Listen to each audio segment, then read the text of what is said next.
Рөлдерде Бурак Өзчевит, Неслихан Атагүл,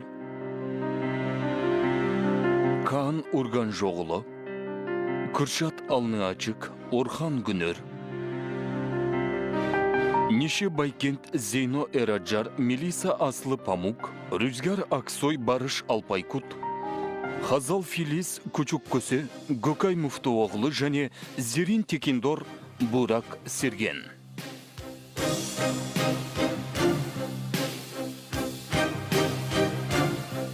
Жауапты продюсер Біләл Услу. Үйлестіруші Дойгу Кылыч.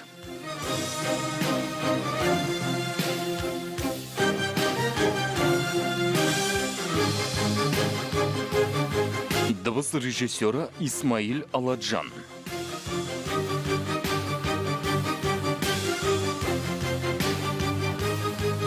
Бас-оператор Толга Четин. Әкімші продюсер Толга Авшин Кая. Композиторы Тойгар Шықла. Сценарин жазғандар Өзлем Йылмаз, Аныл Еке, Бурджу Көргін Топташ. Продюсері Керем Чатай. Режиссері Хиляль Сарал. Шексіз сезім. Зейнеп пен Озан кеше осында үйленіпті, мырза. 3 күн бұрын арыз беріпті.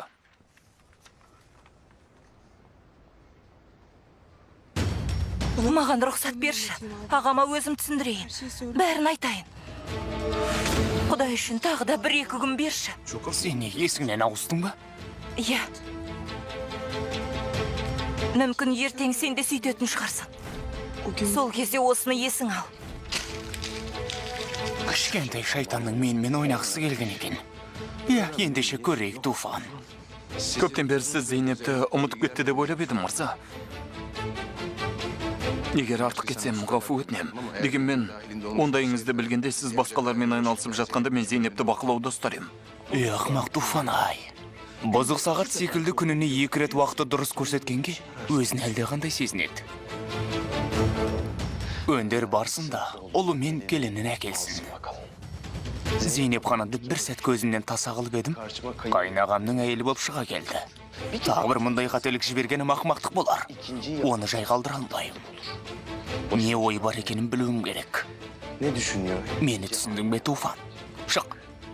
Көп болады, мырза.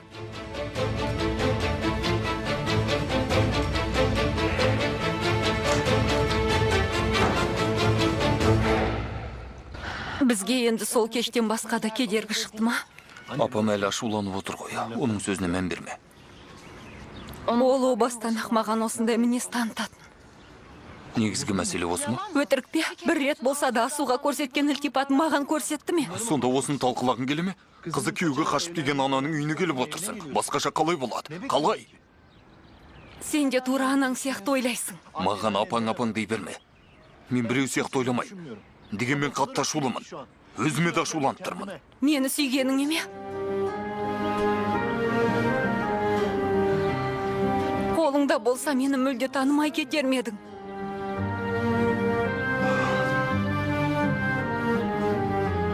Мүлде сүймеспен.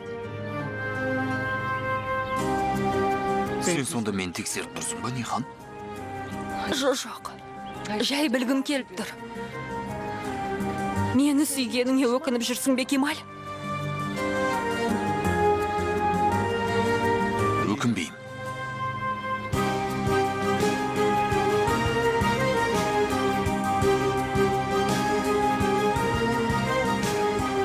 Жақсы.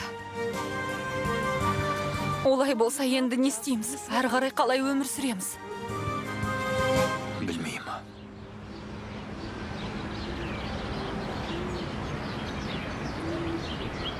Сен бұл жағдайды білуші ме едің? Айтсаңшы, Нихан.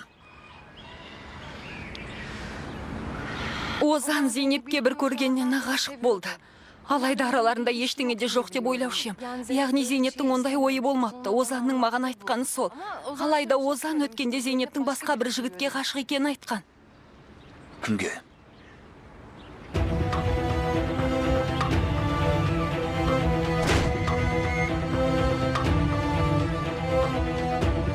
сәлем әмір. Нихан. Айтсаңшы, Нихан кімге? Басқа бірдеңе білуші ме едім? Жоқ.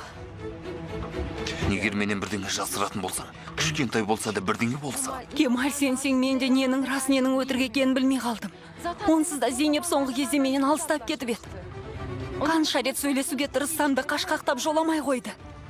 Мұның бәріне кінәлі біз ғанамыз. Жоқ, біз емеспіз. Олар да естияр адамдар ғой. Егер екеуі бір-бірін сүйсе... Жоқ, олай болмайды. Неге? Болмайды. Неге дейім? Neden dedim? Себебі сенің бауырың. Сенімсіз әрі қауіпті адам. Өткендегі оқиғаға байланысты айтып тұрсың ба? Жоқ. Сені торға қамап ұстаған мен адам болған үшін. Қолына ойланбастан қару болатын адам болған үшін.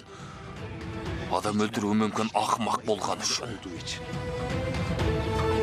Менің барымда, нарымда Озан. Бұдан былай, сол кешке байланысты ештеңе де айтушы болма. Ештеңе. Оқтың ба мені?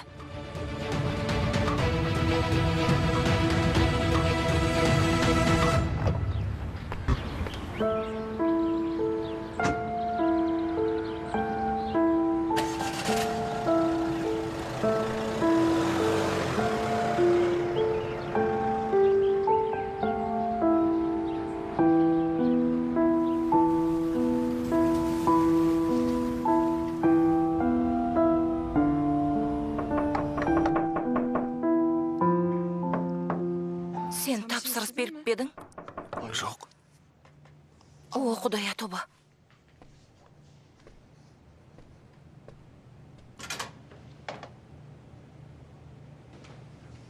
Baba? Әке? Кіруге бола ма? Кел, неге болмасын, кір.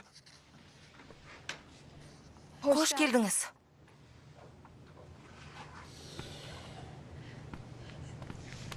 Айнала шашылып жатыр. Ренжи көрмеңіз. Ештең етпейді. Мен ұлыммен сөйлесейін деп келдім. Жарайды, онда мен бөлмеме барайын.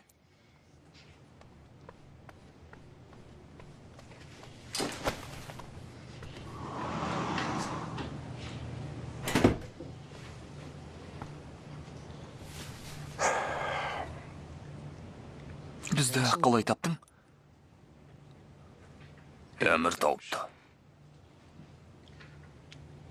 Неге бұлай істедің, балам? Неге бізге айтпай үйлендің? Сүйдім, әке. Ессіз ғашық болдым. Маған келіп айтпадың ба? Апамнан артық бірден естермедің? Зейнеппен кездескенді қаламас едің? Сені қолдайтын едім. Жағдайдың осынша ушығуына жол бермес едім. Әке, мен жағдайдың осылай болғанын қаладым. Ойлап көрш. Мен жар қылсам-ау деген жанды таптым. Түсінесің бе? Соншалықты сүйесің ғой. Жанымнан артық сүйем.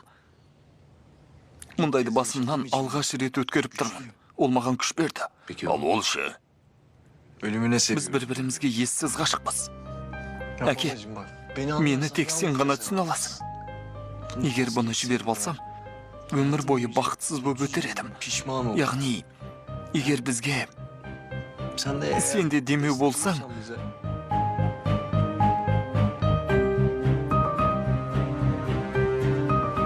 болам. Бірақ саған айтар бір өтінішім бар. Дереу жиналасыңдар да менімен бірге үйге қайтасыңдар. Ол үшін әуел Зейнеппен сөйлесуім керек. Жаным? Тыңдап тұрмын, жаным. Әкем бізді үйге алып кетем дейді.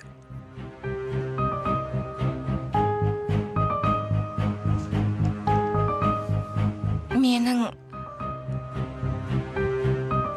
көңіл күйім жоқ екенін білесің ғой, Озан.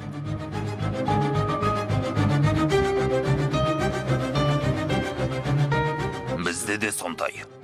Дегенмен, үлкен басымды кішірейтіп алдарыңа келдім ғой. Ал сендердің бар істейтіндерің менімен бірге үйге қайту ғана.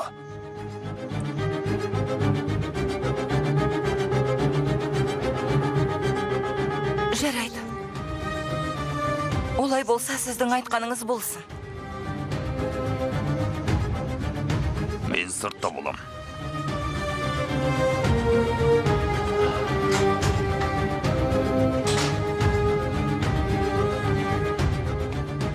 Бар болған осы. Үйімізге қайтамыз.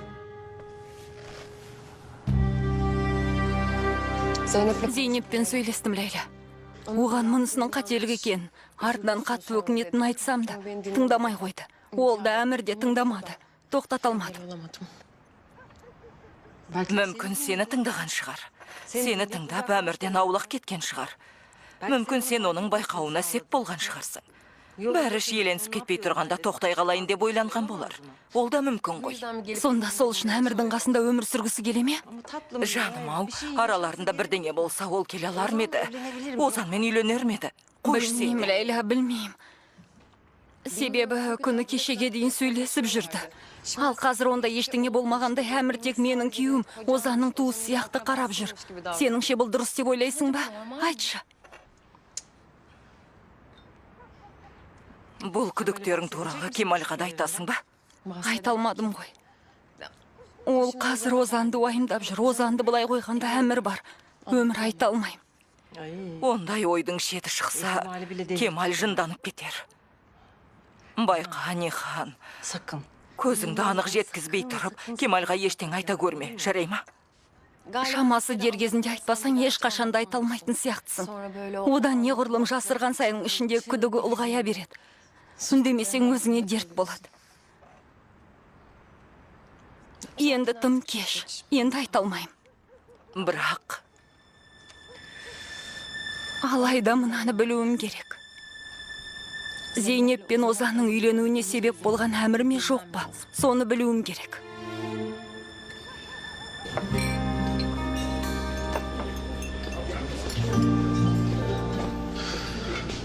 Мен Зоңғылдақтан келіп тұрмын, Салих. Қайтып келдім ғой. Бәріне қолды бір-ақ сілтедім. Бәріне. Алайда Ниханды көргенде есімнен тандым. Есімнен танғаным сонша, отбасымның быт-шыт болып кеткенінде байқамай қалыппын. Отбасымды тарғағама тапсырмауым керек еді. Одан көз жазбауым керек еді. Менің кесірімнен ғой, бауырым. Сенің не қатсың бар, Салих? Оларды көрдімде тоқтай алмай қалдым, Кемал. Саған да дер кезінде айта алмадым. Кешігіп қалдым. Үйленетіндерін білмедің ғой, Салих.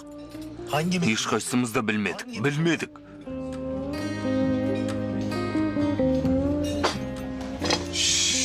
Қой болды, Салих. Қойсаңшы енді, бауырым, қой. Маған таңдау қалды дейсің бе?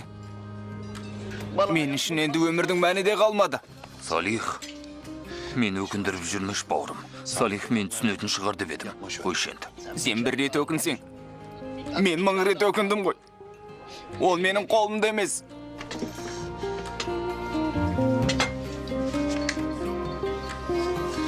Менің бір ғана бауырым бар. Егер ол қамығатын болса, менің де жаным тыным таппайды. Бір-бірімізге сүйенейік. Мен жаныңдамын. Ештеңені уайымдама. Жаныңдамын.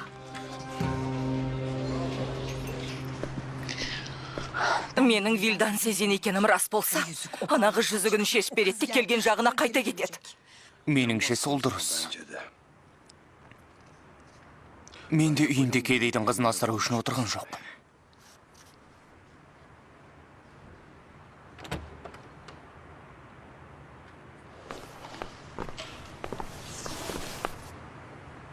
Сәлде болса күлімдесеңізші. Келініңіз келді.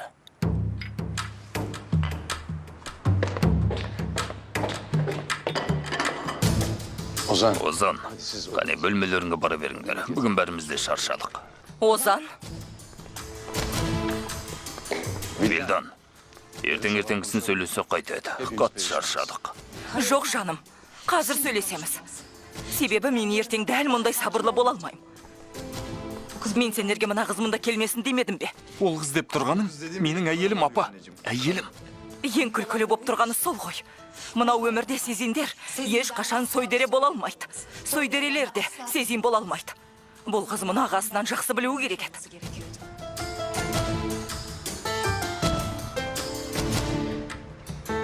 Сіздерді қатты ренжіткенімізді білеміз. Дегенмен, ертең жаңа күн басталады, анашым. Уақыты келе үйренісесіз ғой. Солай болады деп сенем. Сен не деп тұрсың? Не істеп жатырсың, Вилдан? Қойсаңшы. Не істеп жатырсың, апа? Болды енді. Озан, дереу менің жаныма кел. Дереу!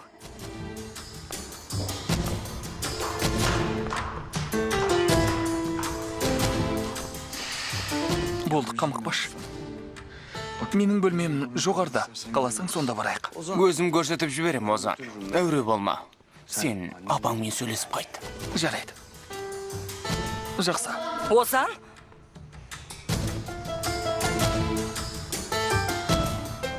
Жарайсың. Оскар алатындай әрекет. Бұлай қарай. Байқаймын, қайненеңмен жақсы тіл тапсатын сияқтысың. Тек біраз уақыт керек болады. Алайда мен оған мұқтаж емеспін. Қаласам, 30 секунд ішінде шаруаңды бітіре салып қарағым. Ол үшін суреттерімізді ағаңға жіберсем болды. Енді ештеңе де істей алмайсың. Мен Озан Сезеннің әйелімін. Сонда менен кетіп Озанға жабыссаң, саған ешкім дей салмай ма? Сендер менің үйімде тұрып жатсыңдар. Сен шынында да шамаңды білмейтін емекенсің, Зейнеп. Ол сенен бұрын болатын әмір. Ал қазір шамамды өте жақсы білем. Саған әлі көрсетем. Сонда суретті жібере бер дейсің ғой. Айқасқа шақырғаның ба? Жібер. Сосын ағам сені тірі қояр ма екен? Егер маған ғашық болғаныңды білсе, Озан сені осы үйде қалдырам ба? Озан мен не айтсам соған сенеді. Мойындамай қоям. Артымнан қалмай қойды. Кет десем де кетпеді. Нағыз есалаңның өзі деймін. Мына үй қорғаным десең қателесесің. Мұнда жанған оттың ортасындасың. Тауықтың миындай миыңмен менен кек алмақсың ба? Негізі мен ештеңе де істемеймін. Мына жер кімнің бөлмесі екеніне қараш. Вилдан Сезен тірі тұрғанда, бұл жер саған қорған емес, зындан болады, зындан. Кімнің қай жерде кімге зындан етерін Құдай біледі, әмір. Сен әлі бұларды білмейді екенсің. Бұл үйде тек бір есік ашылса, екінші есік жабылады. Бірақ жаңа есікті өзің тауып, өзің ашып ал, Зейнеп Сезен.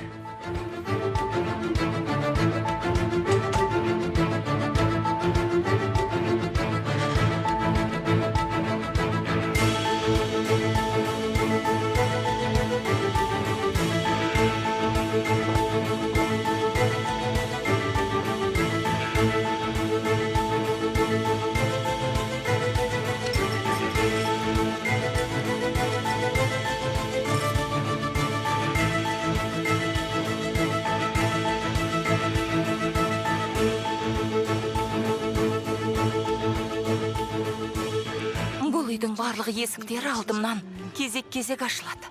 Ал сен соған қарап отырасың, әмір. Саған уәде берем.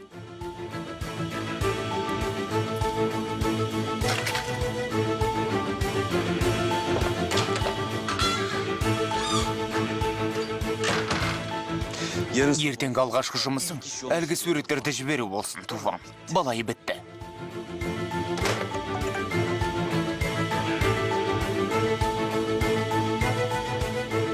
Тарықты сен сабаттың ба?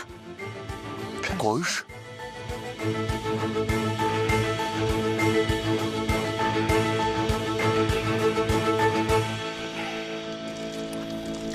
Тарықты мынадай жағдайға түсірген сен бе?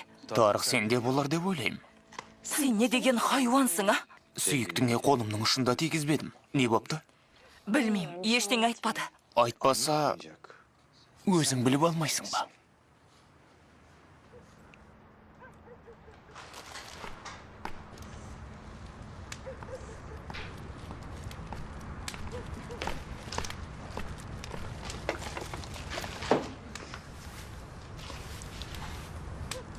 Қатты ауырып тұр ма?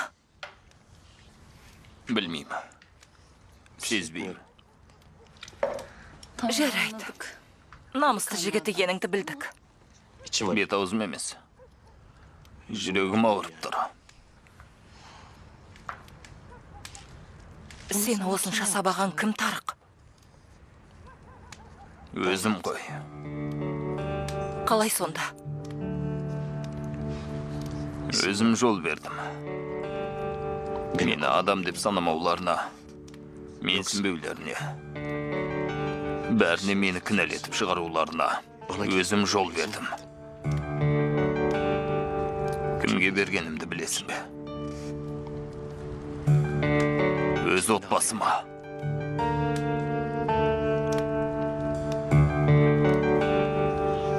Бұдан бұлай кім істесе де, не істесе де, бәрібір емес пе? Саған бірден айтайын ба? Менің енді тәнім ауырмайтын болды. Бірақ жүрегім ауырады.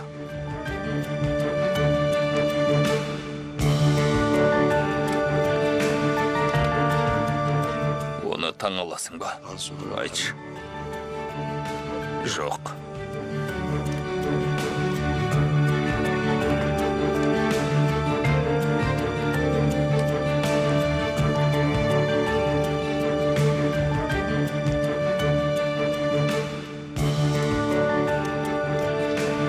Кешірерсің мен. Маған жараңды таңуға рұқсат ет.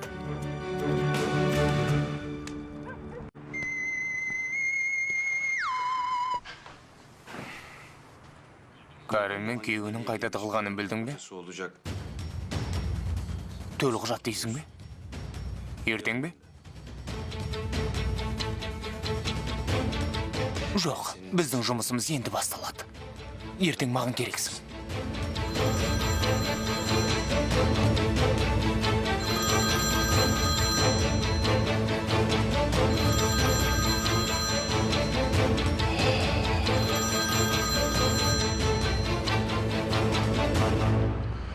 Айта бер, Зехир. Басеке, кекілікті ұстадық дейік.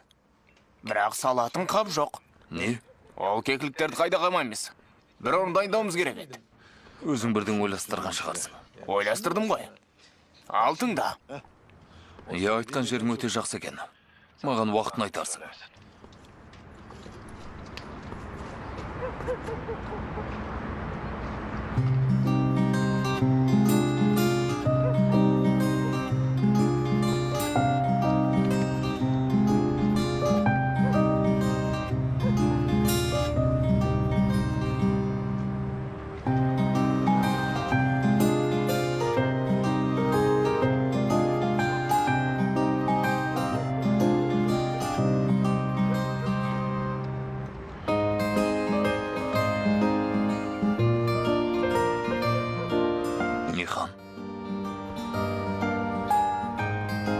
Шерлі қабырғамызға қош келдің. Шерлі қабырға дейсің бе?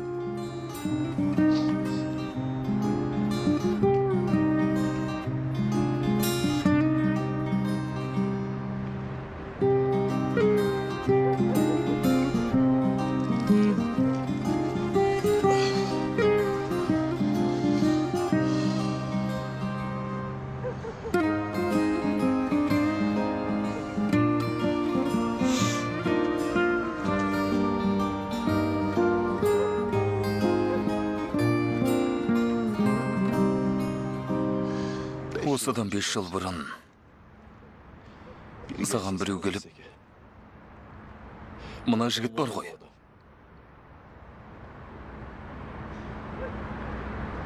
Мына жігіт.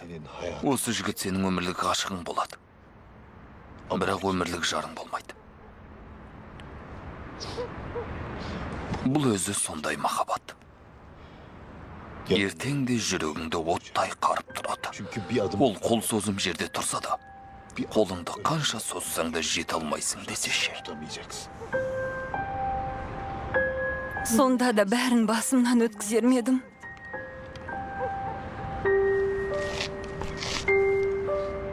өткізер медің? Ештеңеге қарамастан.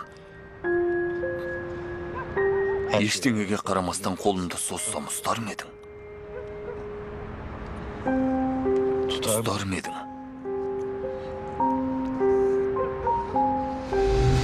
Туған күнің құтты болсын. Туған күніңмен, Нихан.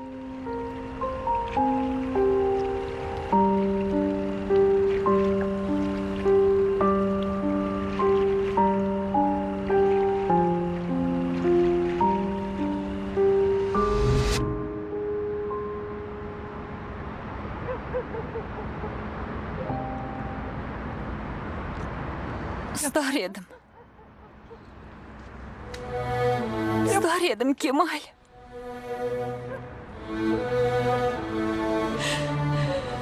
Ештеңеге қарамастан, ешбір жағдайды елеместен қолыңнан ұстар едім.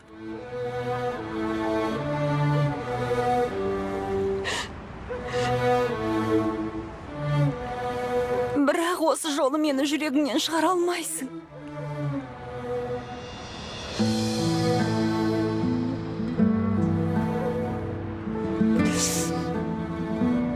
Егер де мүмкіндігім болса, сенен ештеңе де жасырмас ем. Ештеңе де. Сол түн ақ саған құстай ұшып жетерем. Мені тастамашы. Құдай үшін мені тастамашы. Қандай жағдай болса да мені тастап кетпеші дер едім.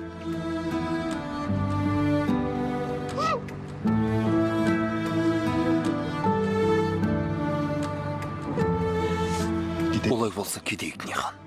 Бәрінен теріс айналмаймыз ба? Екеуміз ғана кетіп қалайықшы. Бұл жерден кетейікші. Бізді айыруға тырысқан адамдардан аулақ кетейікші. Бірге болу үшін, екеуміз ғана болу үшін ешбір кедергіге қарамай кетейікші. Ең бастысы еш айырылмайықшы. Ең бастысы еш айырылмайық.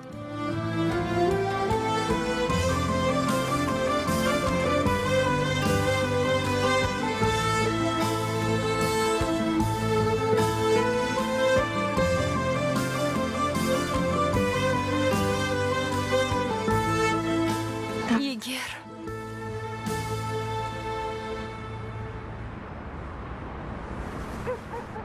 сондай мүмкіндігіміз болса, айтар едім ғой.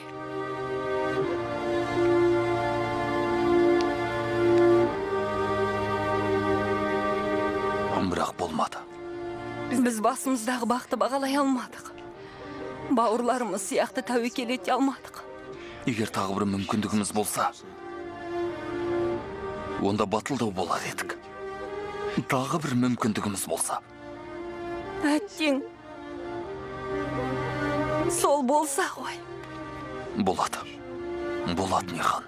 Дегенмен ауыз ашып қарап отыруға болмайды. Өз бағымызды өзіміз ашуымыз керек. Мен екеуміз үшін солай істеймін, Нихан. Екеуміз үшін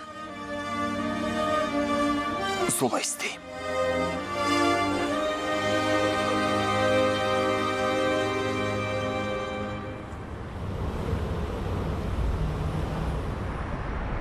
Қой, жатайық. Мен жатпайым. Енді маған ұйқы қайда.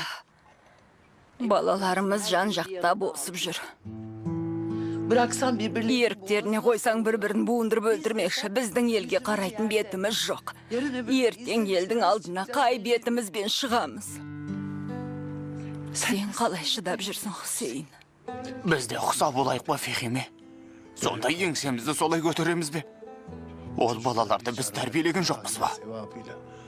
Егер олар әлденеден сүрінсе, әуелі өзімізге үңілуіміз керек.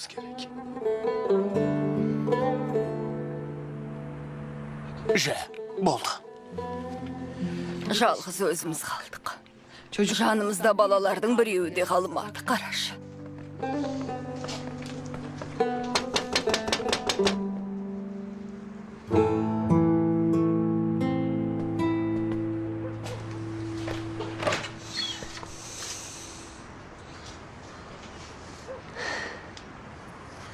Бүгін түнде ата-анаммен ұйықтасам бола ма? Балам.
Кел, кел.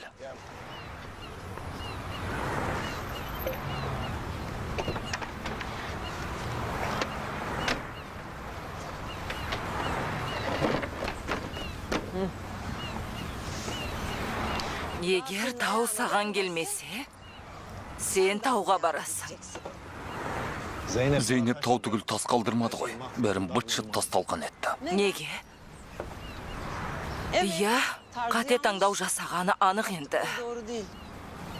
Ләйлә, енді олар бір-бірін сүйген жандар ғой дей көрмеш. Міне ала ғой. Қазір менің жыныма тиесіңдер осы. Біреуің таңғасыңды ішпей кетіп қаласыңдар. Екіншің мұрныңды шүйіресің. Аш отырып аза тұтуға болмайды. Құдай үшін Зейнеп туралы сөз қозғамай-ақ қояйықшы. Өзіңді кінәлағанды қойсаңшы. Я кінәлап отырмын. Өзіме қатты ренжіп отырмын. Оны ағама бекер тапсырған екенмін. Оған өзім қарауым керек еді. Сонда да үйленер еді Кемал. Бөгет бола алмас еді. Қашам деген адамды ұстай алмайсың. Оны көшеге шығармай қойсаң да, үйленем деген қызды ұстап отыра алмас едің. Зейнеп бала емес қой Кемал. Сен қанша мойындағың келмесе де, ол бой жеткен қыз. Тұрмыс құрған үшін оны мүлде ұмыттым десең, өміріңдегі ең үлкен қателік болар еді. Қарындасыңды жалғыз қалдырмағаның үшін. Ол өз таңдауын жасады, Ләйла. Мені тыңдасаң, оған қазір сенің көмегің бұрынғыдан да керек. Сен кеше Ниханмен сөйлесіп едің? Сондықтан маған осылай деп тұрсың ғой. О, Құдай тоба. Мен мұндай сөзді біреудің ақылымен айтам ба, Кемалжан? Ол үй жанып тұрған от. Ал қарындасың оттың ортасында. Ол көмек сұраған кезде сенің Зейнеп деген даусыңды естейтіндей жақын жерде болуың керек. Еш қашан одан сырт айналма.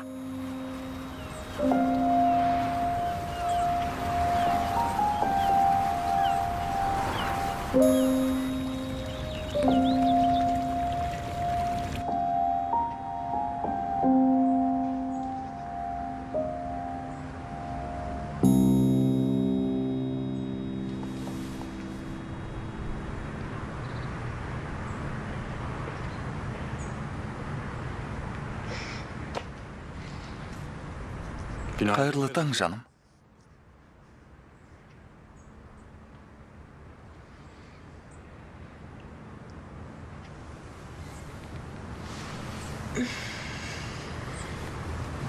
Қайырлы таң, отағасы. Мұндағы алғашқы таңымыз. Осы жерде саған сағаттар бойы қарап жатуға дайынмын. Төсекте тамақтана берейік. Бөлмемізден шықпайық, я? Бұл үйде ондай қызметте бар ма еді? Тамаша ғой. Апам үйде болған кезде ол қиын. Егер 5-10 минутта таңғы асқа түспесек, осында іздеу тобын жібереді. Мен барып жуына берейін.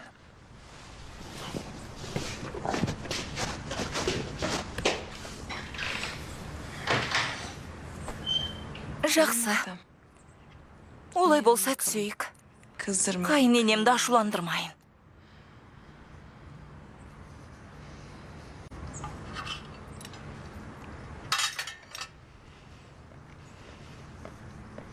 Ұйықтап тұрсаң дәл ашуың басылмады ма?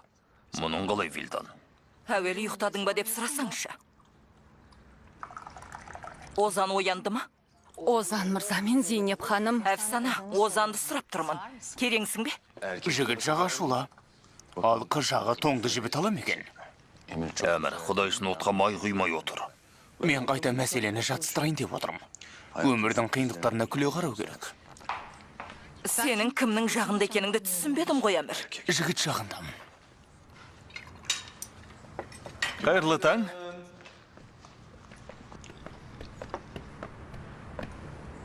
Қайырлы таң.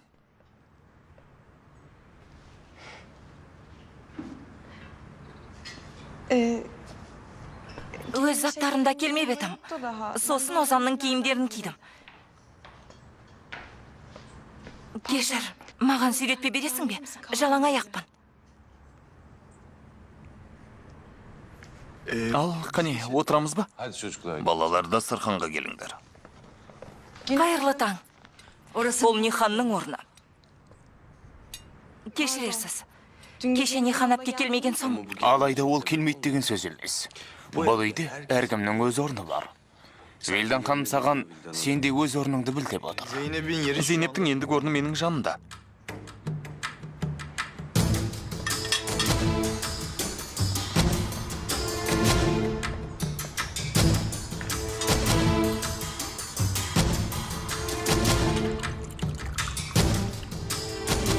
Көп рахмет, жаным. Сүйретпелерді бөлмеге қоя салшы, жарай ма?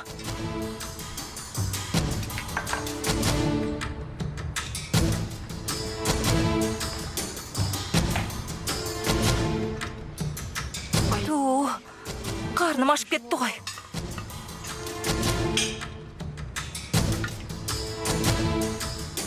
Таңғы асқа кешіккеннен шығар. Иә, бұл үйде тамақ уақытымен ішіледі екен. Ренжи көрмеңіз, білмей қалыппын. Жаным, мұнда бәрі уақытпен. Жақында үйренесің. Жоқ. Ай, білмеймін. Үйрен алмайтын шығармын.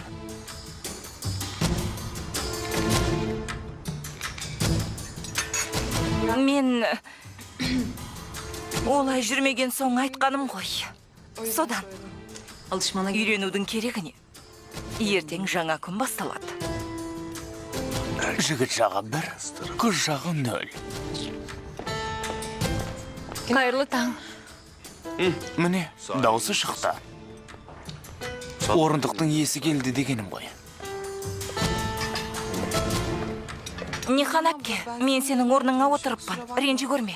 Керек жоқ. Мен ішіп болдым. Жұмыс бөлмеме барам. Жаным, сен мұнда тұр.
Әйелдер әлемі көз жолының таңғалдыруымен келеді. Жарайды, Зия мырза. Оны ұмытқан жоқпын. Тағы да рахмет айтам. Кездескенше сау болыңыз. Тендер күнін есіме салып жатыр. Ертең үлкен майдан. Қарындасымды алса да, сенің үйіңді ала алмайды. Әрине солай болады. Лейла, осы тендерге мен де кірсем бола ма? Не үшін? Бұлардың не істепіне қоярын кім білсін. Тендерде бір сұмдық болуы мүмкін. Сондықтан сақ болайық. Олар адам жалдап алып бағаны көтеріп, сені қыстыруға тырысады. Сен маған қараш. Мен сондай адаммын ба? О, Құдай тоба. Вилдан қаласа бір адам емес, бүкіл ордасын жіберсін.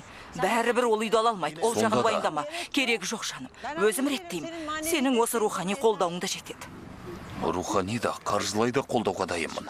Мұны талқылаудың керек жоқ. Ақшаға бола, ол үйді сенен ала алмайды. Вилданнан жеңілмейміз. Көресің.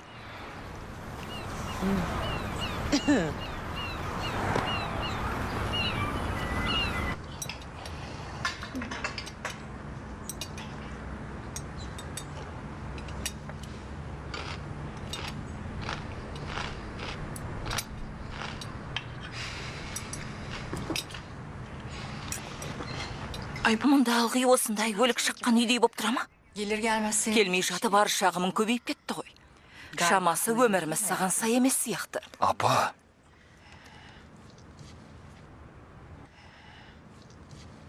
Бір күн үйде болмасаң, үйдегі жағдай өзгеріп кетеді деген сөз жоқ. Иә, осың қандай жоспарларың бар?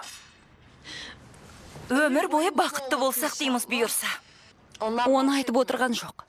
Бүгін не істейсіңдер, Зейнеп? Бір жоспарларың бар ма? Солай ма? Бүгін үйге Сема құрбым келеді. Бірге отырып кофе ішеміз. Кімнен рұқсат сұрадың? Ғафу өтінем. Сіздерге ескертпедім әрине. Жақын құрбым кофе ішуге келсе, ештеңе етпейтін шығар. Біз өзіміздің жоспарларымызды алдын ала айтып, ақылдасамыз, Зейнеп. Яғни әр отбасының өзіне тән кейбір қағидалары бар дегендей. Апа, егер сіз қарсы болмасаңыз, Сема құрбым кофе ішуге келсе бола ма? Рұқсат етесіз бе? Мен бүгін ажырасу ісін қолға алып, бір жақты қыларсыңдар деп ойлағам.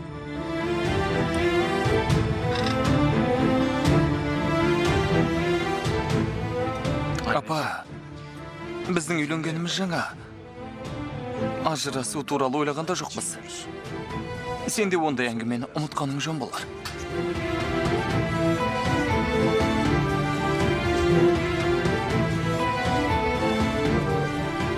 Олай болса, бұдан бұлай сендер тамақта бізден 1 сағаттан кейін ішетін боласыңдар. Сені дастархан басында көргім келмейді, кішкентай ханым. Түсінікті ме? Озан. Жаным, жарайды, болды, уайымдама. Мен онсыз да ерте тұра алмаймын, білесің ғой. 1 сағат кеш тамақтана саламыз.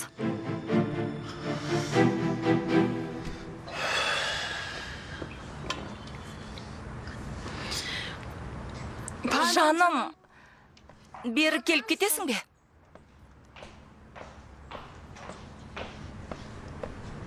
Маған тағы да құйып бересің бе? Афсана. Түсінбедім. Оның аты Афсана. Жаным емес. Ай, қойыңдаршы. Шынымен де аты Әфсана. Әфсана деген ат болушы ма еді, Құдай-ау?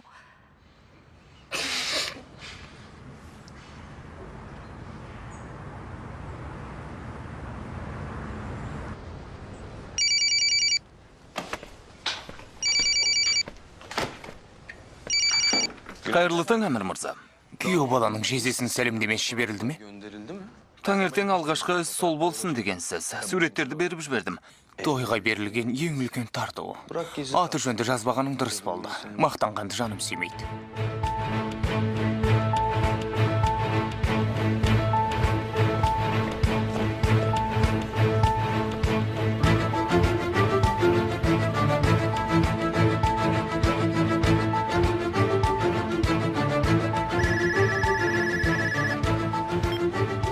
Асу ханым, Кемал мырзаға сәлемдеме келіп тұр. Сіз қабылдап аласыз ба? Қазір барам.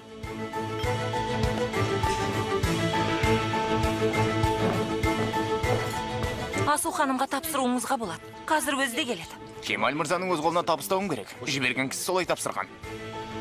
Асу ханым, Кемал мырзаға сәлемдеме келіп тұр. Сізге тастап кетсін десем, келіспей тұр.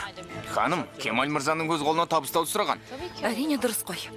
Тапсырған кісінің телефон нөмірі бар шығар. Хабарласып, менің аты жөнімді айтсаңыз, бәлкім келісіп қалар. Қалай ойлайсыз? Жарайды.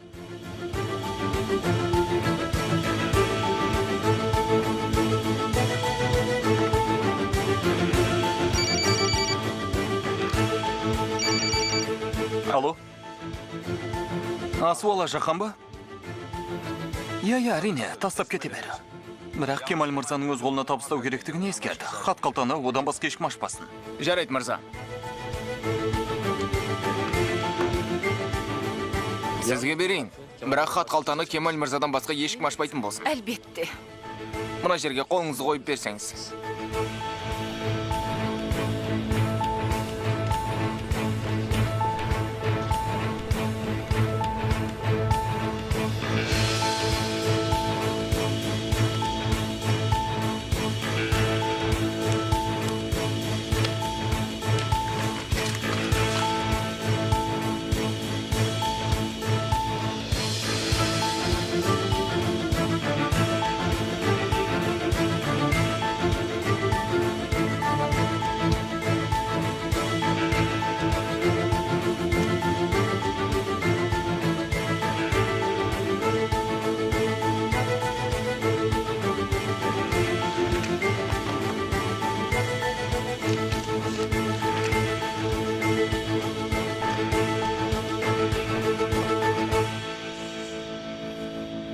Ой, Аллай.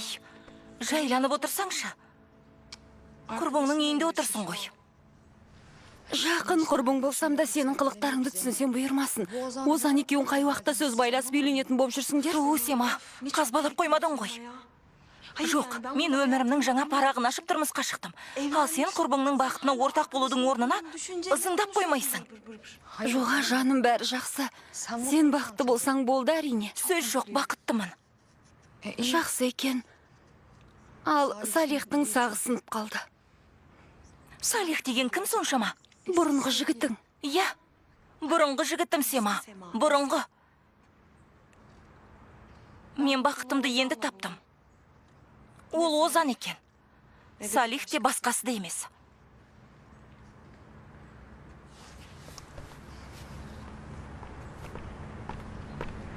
Сема, үйіміз қалай екен? Үйлерің керемет.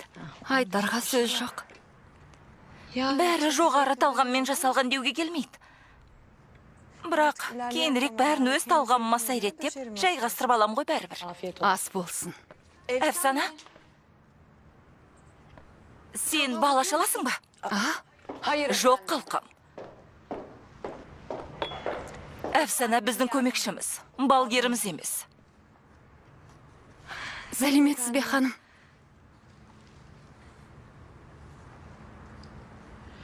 Әфсана, бұдан бұлай Зейнеп өзіне қажет зат асханадан барып өзі алады. Сен әуре болмай-ақ қой.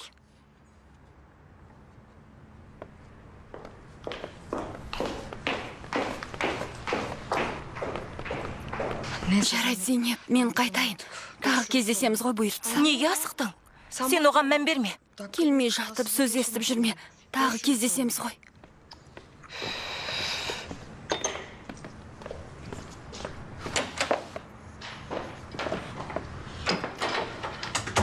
Адам айтса нанғысыз.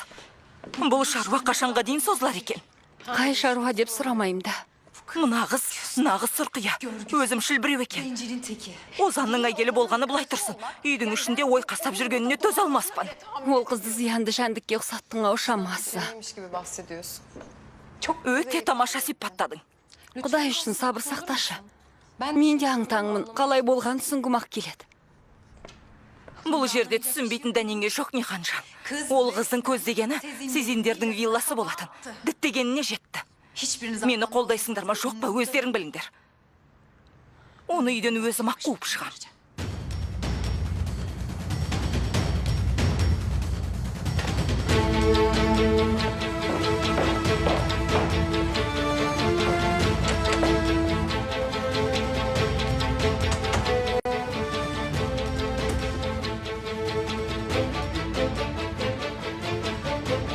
Аз қалды. Бүгін бетперден сыпырлады.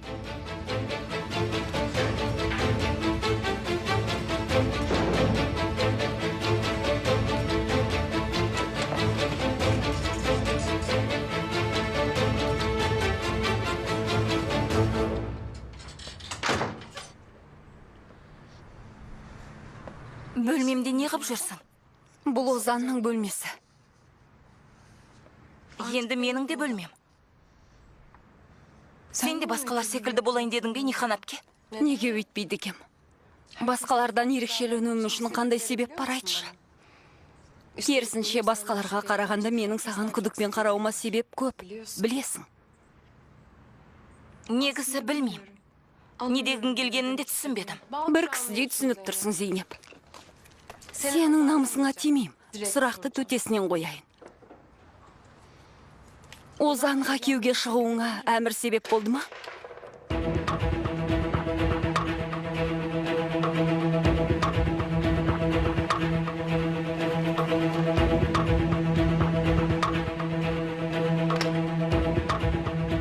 Сен де соған қадалып қалдың ғой. Жоқ, егер бұрыннан бір-бірімізді танымасақ, мені білмегендіктен солай ойладың дер едім. Керісінше, сені жақсы білем. Олай болса қазір мені қатты ренжіткеніңді де білетін шығарсың, Нихан әпке. Қызық екенсің. Мен сенің бауырыңның әйелімін. Сен де мені басқалар секілді жақтырмайын дедің бе? Озанды сүйесің бе? Ешкім сенбесе де, оны жанымнан артық жақсы көрем.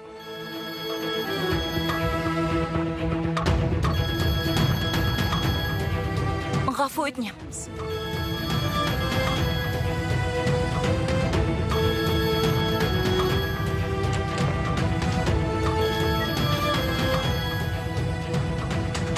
Тыңдап тұрмын. Дереу сыртқа шық, Зейнеп. Сөйлесетін сөз бар.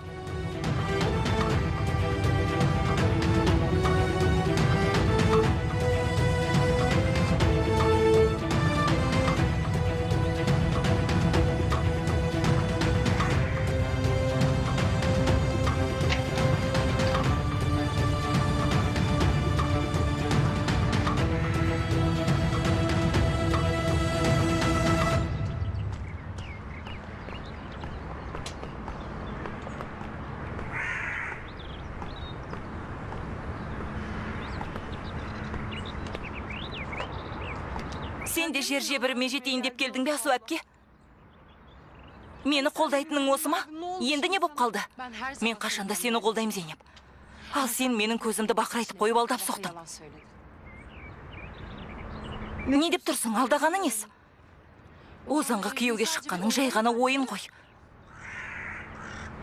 Жоқ, ағамды, әке шешемді түсіндік. Ал саған не көрінді?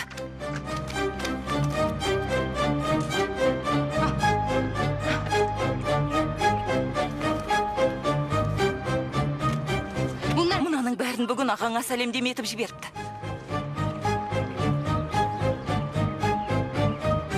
Бұндайға ұялмай қалай бардың? Сен оқсам бұйырмасын, Зейнеп.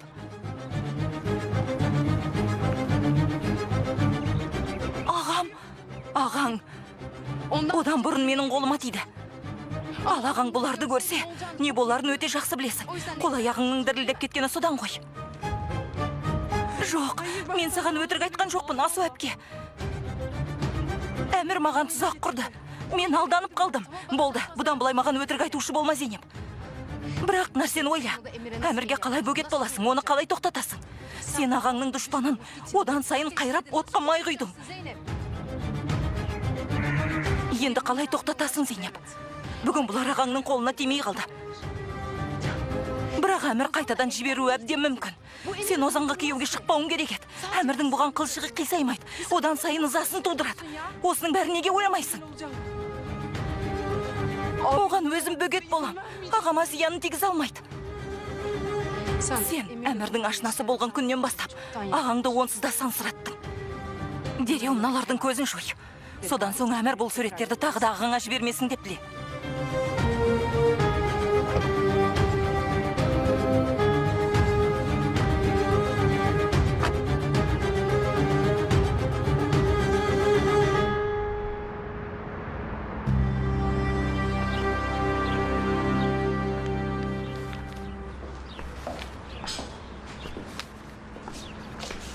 Мынау көз жоғылы холдингінің атына кір келтіретін әрекеттер ғой. Олас болды, Галип. Ештеңе істей алмадым. Алдын алу керек еді. Ұлыңа ие болуың керек еді. Сол айтып тұрмын. Бұл басымызға бәле болады. Галип мырза, кешірім өтінем. Электр қуаты жоқ. Осы мәселе шешілер ме екен, инженер мырза?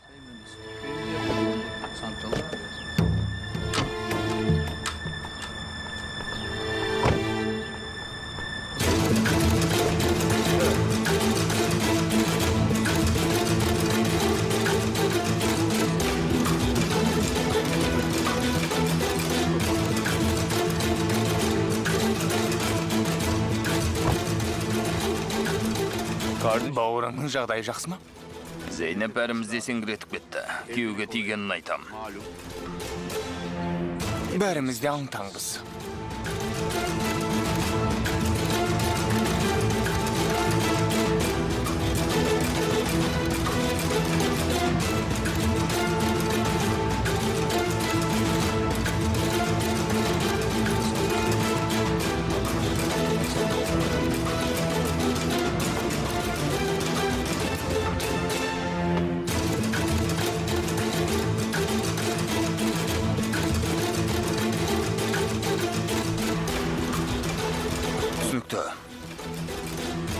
Онсыз да барлық мәселелерімізді шешуге келдік.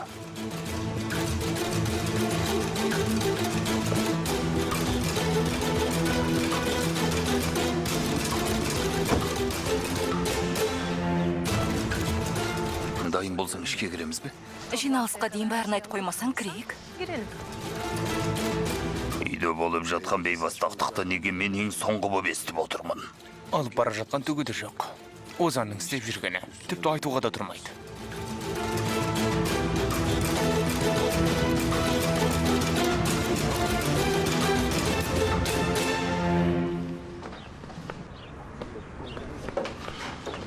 Өндөр. Есі байырсуды осы жерді бастай берсең болады. Қалдарыңыз қалай? Неткен сыпайы жансыз. Қандай бәлеге душар болғанымызды естімеген кісі сияқтысыз. Ондай бәлеге біз де душар болдық. Зейнеп маған сіңлемдей болып кеткен. Қарай көр, ақыры туыс боп тандық.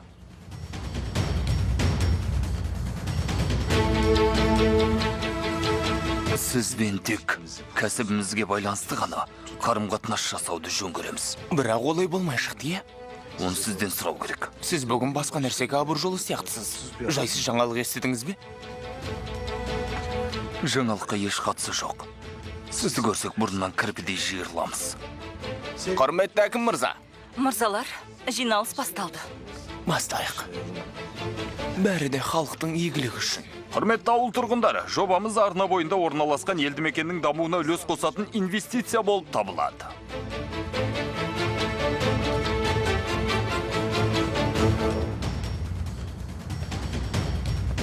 Мұнымыз дұрыс болар ма екен? Мен сенімсіздеу болып тұрмын. Дұрыс болғанда қандай? Бұл өте қажет нәрсе. Еш алаңдама. Жарай ма? Дайынсыздар ма? Дайынбыз. Сезімімізді, бақытымызды жариялауға дайынбыз.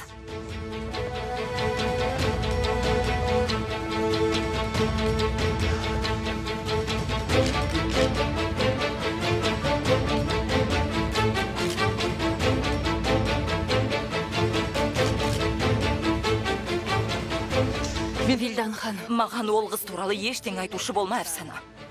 Онсыз да неше сағаттан бері бойымдағы жағымсыз энергиядан қалай арылам деп әуремін. Не болды? Біздің жағдайымыз қызық болды. Әуелі үйлендік. Енді соны жариялағалы отырмыз. Газеттеріңізге үлкен әріппен жазып қойыңыздар. Өтініш. Озан Сезин мен Зейнеп Сезин үйленді. Екеуі сондай бақытты. Неге бәрі бұлай аяқ астынан болды? Себебі бір-бірімізге өлердей ғашықпыз. Көп күткіміз келмеді. Бұл үйдегі күндеріңіз қалай өтіп жатыр? Керемет деуге болады. Озанның ата-анасы мені туған қыздарындай көреді. Құдды осы үйде баяғыдан бері тұрып келе жатқандаймын. Бақыттымын. Вилдан ханым. Сәлеметсіз бе? Қош келдіңіздер. Қош көрдік. Ұлыңыз және келініңізбен әдемі сұхбат жүргізіп жатқанбыз. Апа, сіз де келсеңізші, бірге суретке түсейік. Жоқ. Апа, Зейнеп сенің де суретіңнің жарияланғанын қалап тұр. Білем, бірақ мен дайындалып үлгермедім. Кешірерсіңдер. Осымен біткен шығар, иә? Иә, болдық. Жақсы, келгендеріңізге көп рахмет. Сіздерге де рахмет. Керемет сұхбат болды. Ертең жариялайды екен, естідіңіз бе?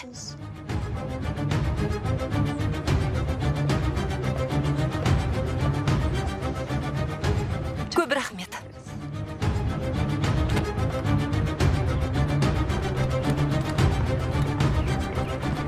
Боржу. Иә, Вилдан ханым.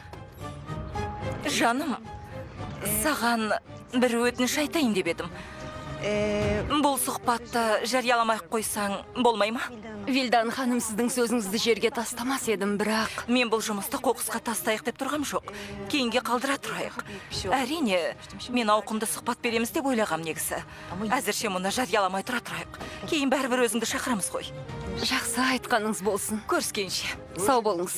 Жобамызды жүзеге асыруға сіздердің де көмектеріңіз қажет. Жұмыссыздарға жұмыста ұсынамыз. Жер мен судың жайын айтыңыз, мырза. Не өзгереді? Ол жерлерге енді бірдеңе өсем өзі. Егін алқаптарына, малдарыңызға, өздеріңізге зиян тиетінде ештеңе істемейміз. Қажетті тексерулер жүргізілді, әлі де жүргізілуде. Уайымдамаңыздар, қорқатын ештеңе жоқ. Мұнда ешкім зардап шекпейді. Елді мекенге ешқандай зияны болмайды.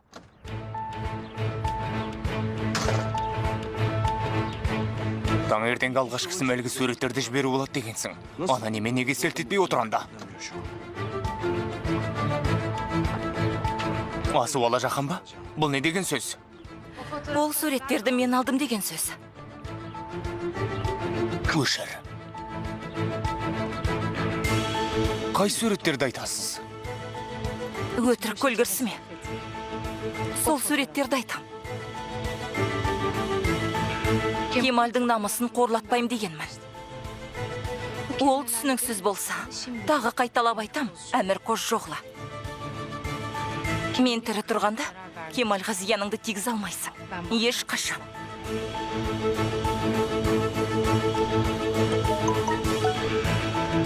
Тыңдап тұрмын. Иә, қазір бара.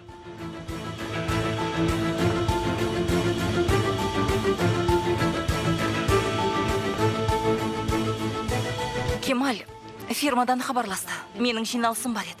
Мына жиын ұзаққа созылатын сияқты. Мен бара берсем бола ма? Жарайды, сен бара бер. Мұнда мен болам.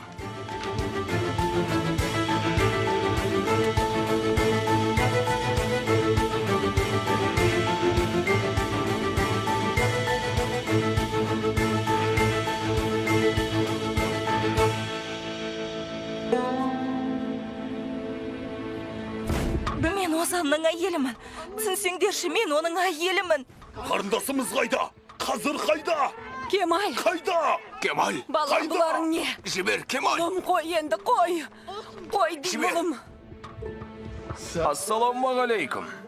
Уағалейкум әссәләм. Хусайын мырза. Зайнептің жайын естідік. Қиын болған екен. Бұл қалай болды? Алла жәрдемші болсын, Хусейн мырза. Өз жағдайыңыз қалай? Фехиме ханым жақсы ма?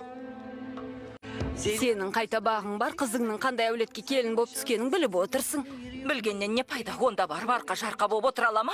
Қызға әбден обал болыпты. Менің қызыма ешқандай да обал болған жоқ, ойланып сөйлеңдер. Ой, пырмай, біз не деп қойдық, Фехиме ханым? Бұдан артық не деулерің керек еді. Қызымды жерден алып жерге салдыңдар, қане шығыңдар үйден бар. Айымды бетіме басатын болсаңдар, мүлде келмегендерің дұрыс еді. Маған мұндай күнде жан ашитын дос керек.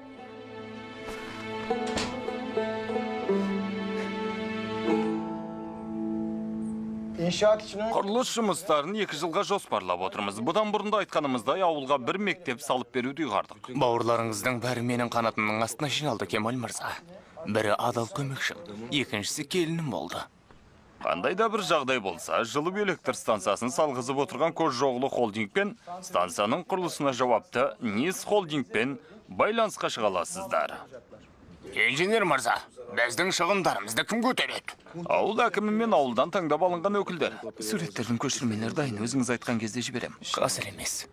Қазір осы сәттің қызығын көрмейміз бе?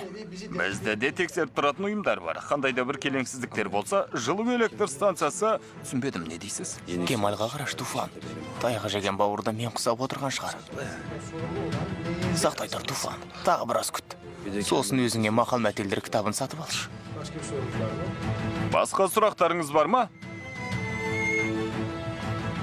Айта бер. Әмір мырза, сіз сұраған кісілердің делдалмен кездесетін жерлері анықталыпты. Қайда? Апаңдікі дұрыс, Озан. Аяқ астынан отбасыларыңа келін боп, топ ете түсетін демек кіммін соншама. Ол аздай мұны жер жаһанға жар салмақ болдым. Уақыт өте үйренеді. Көресің?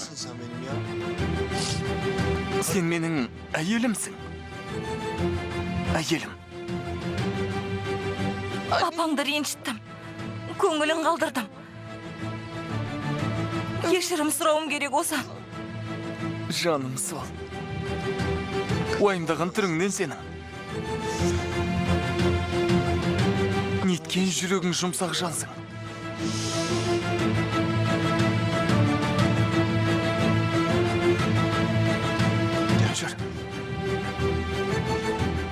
Қайда? Апамның көңілін табуға. Кеттік.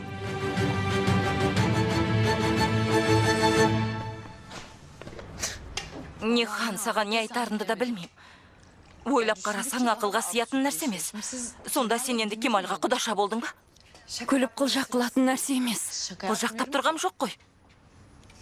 Негізі дұрыс айтасың. Күлкілі жағдайға түскен біз. Сонда аяқ астынан бұл қалай болды өзі? Озан мен Зейнеп ат құйрығын кесіспек педі. Мен де соны түсінбей тұрмын. Қандай күйге түскенімізді қарашы. Үйге сыймай кеттім. Бір жаққа кетіп қалғым келетте тұрады. Бәріне біз кінәліміз.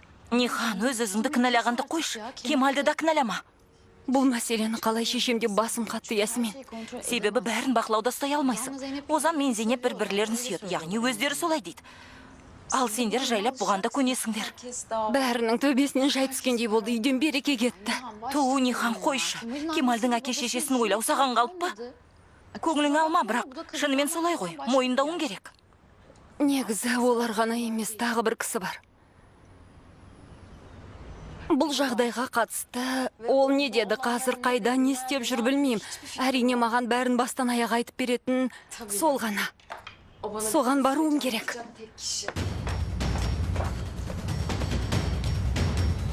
Не болды, тағы не істемекшісің? Нихан, Сөйлесуіміз керек. Қайдасың?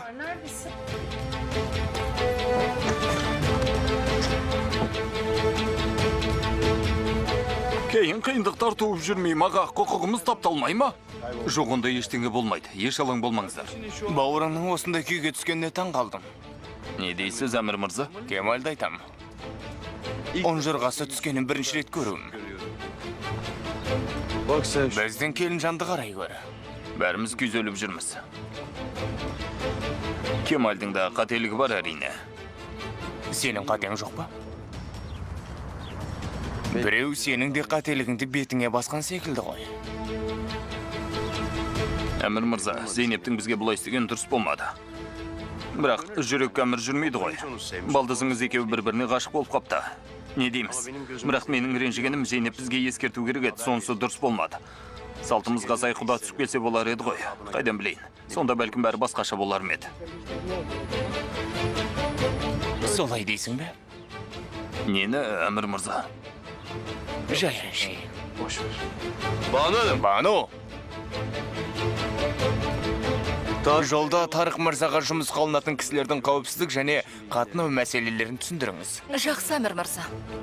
Менімен бірге жүріңіз, Тарық мырза. Тарық, Бану ханымның айтқанын естідің бе?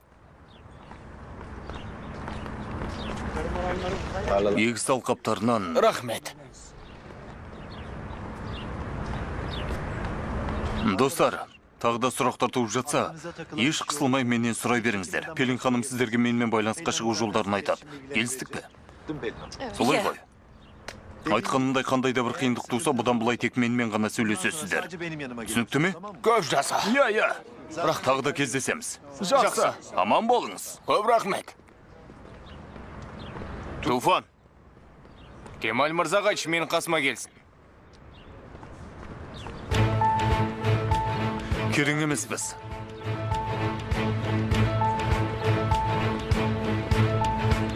Айналаңдағыларға бұйрық беріп, керемет іс тындырғанда кісім сыйғалады екенсің. Сенікі ит өмір. Айналып келіп қайта менімен сөйлескің келді ме? Құлағым сенде. Өте өкінішті. Тоқ етерін айт. Қырғиға бақ болғанымызға қынжылам. Әлі талай жылайсың. Арамыздағы араздықтан тіпті не істерімді білмей қалдым. Арағашықтық сақтасақ та, құйтырқылығыңды қоймадың ғой. Сонда да мүлайымсып, тайқып кетуді жақсы білесің. Ал ойлан. Сен шайтанның өзін алдап соғатын зымиян емессің бе? Шыраған сарайында ма? Әлде Есма бегім жеке жайында ма?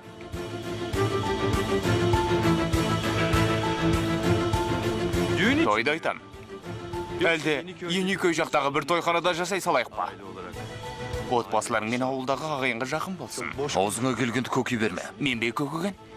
Жастарға той жасап беретін шығармыз. Сен де ортаға шығып билейсің ғой бұйырса. Қарындасың жақсы жерге қармақ салды.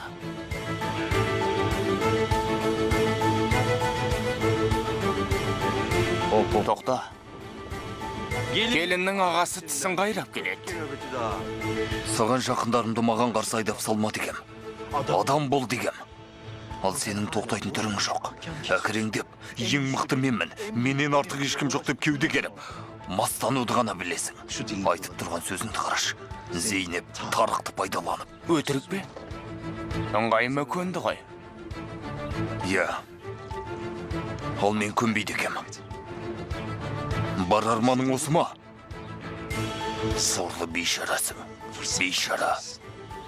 Маған обал болды ғой. Иә. Жақында ол да болады. Ең соңында сен сорлап қаласың. Мен соншама не дедім? Неге сонша ашуландың? Бірді айтып, бірге кеттік. Той туралы айттым. Қарындасың жақсы жерге жайғасты дедім. Кезінде сенің қолыңнан келмегенде қарындасың жасады.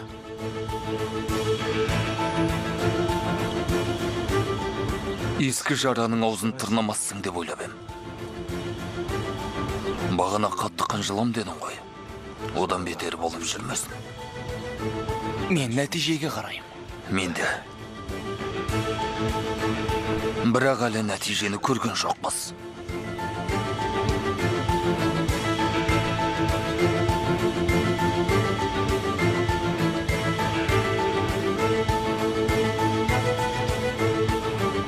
Туфан.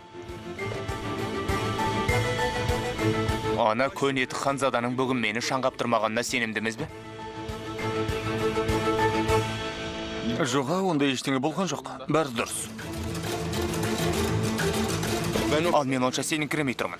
Бұған кәміл сенуім керек. Бұдан бұлай одан көз жазушы болма.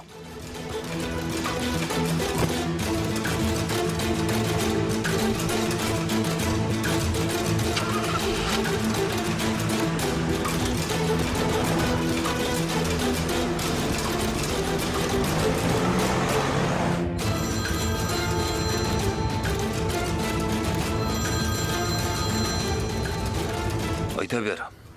Әлгілер төл құжаттарын кешкі алады. Содан соң шетелге тартады. Қайда, қашан?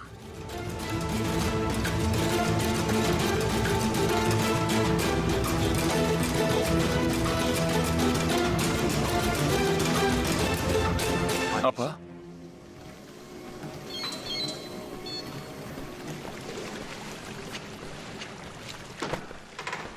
Апа?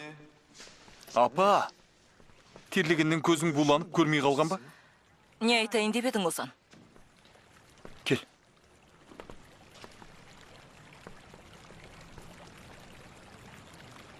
Не ғой, мен сізден... Мен... Сенің көксегенің не?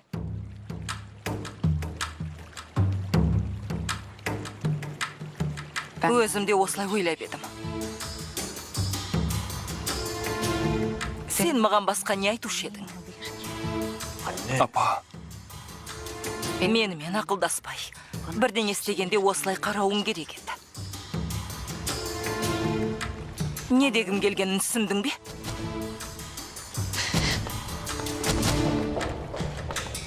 Апа, мұның не? Ол сенді ренжітіп алдым ау деп кешірім сұрауға келіп еді. Өтірік айтады. Ниханның сөзі рас екен. Сен Аруждан дегеннен жұрда екенсің.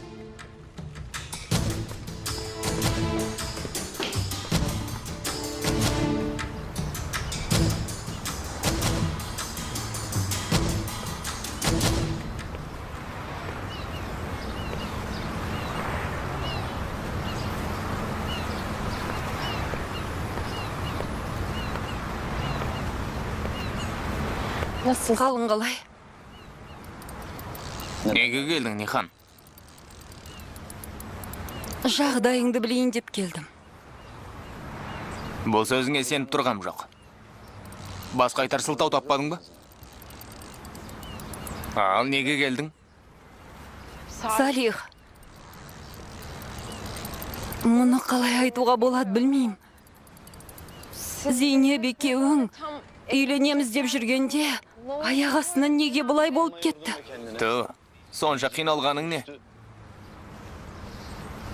Талай опық жеп қалдың деп сұрай салсаңшы. Қош, болар іс болды. Енді оны бұғыстып айта бергеннен түк шықпайды. Сен, Зейнеп, Озанды сүйет деп ойлайсың ба? О не дегенің?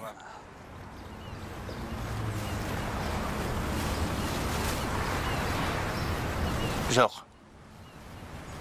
Бәлкім, мен өзім сенгім келетін нәрсеге сенетін шығарым. Солай деп өз-өзімді алдарқатуға қақың бар шығар енді. Сен маған қарама. Мән берме. Апаң мені менсінбейді. Бірақ мен оған емес, өзіме ашуланам.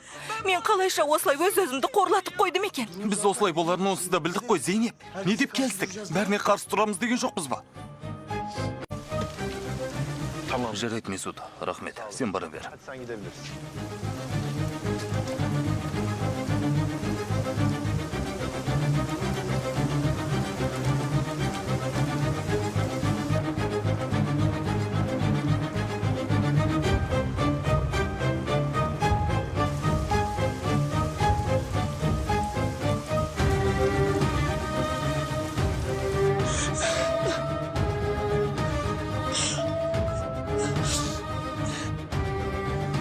Озан, тыңдап тұрмын.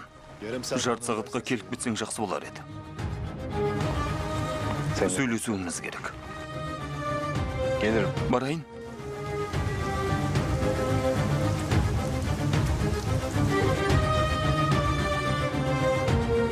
Ағаң хабарласты.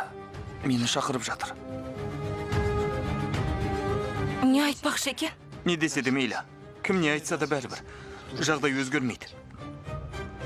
Ешкім сені менен ажырата алмайды.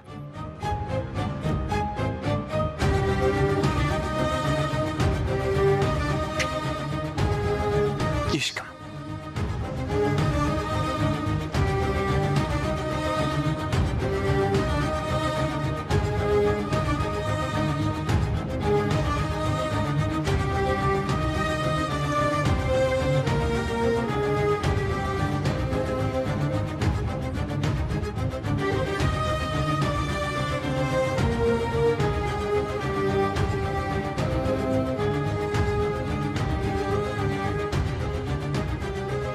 Бәрі енді басталды.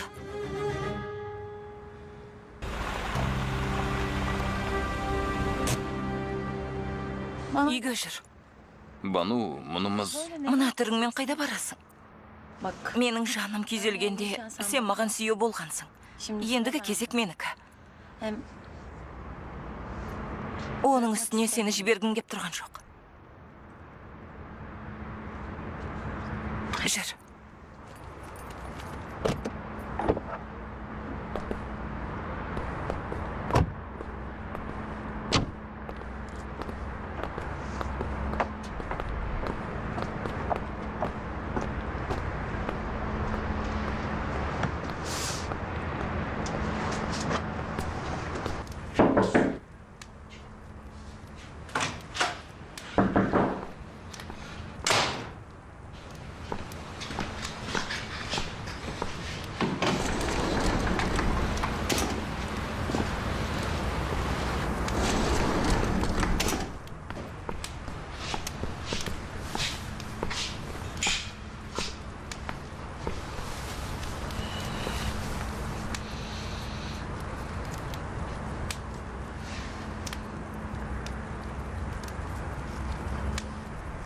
Зейнептің жағдайы жақсы ма? Иә, жақсы.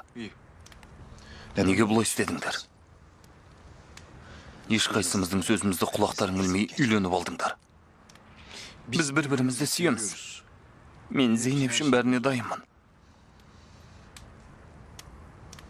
Озан, тыңда. Ол үйде менің қас дұшпаным бар.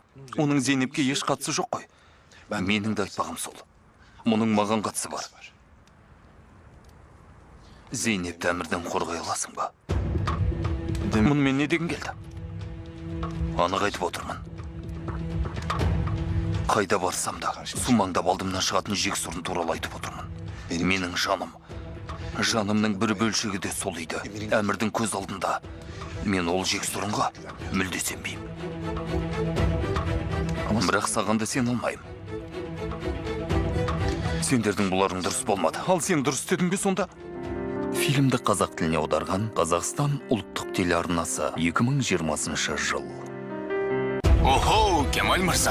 Бүкіл отбасымды сапқа тізіп қой. Ультиматум жасап тұрсың ба? Одан да маңыздысын сізге сақтап қойдым. Ертең. Айт қане. Енді қыза бастады. Қане айт. Әйелің келді. Қасында біреу болды. Кемаль. Әмір білді. Дайынсың ба? Неге? Негізгі күреске. Үйде болыңыз. Шексіз сезім телехикаясын көріңіз.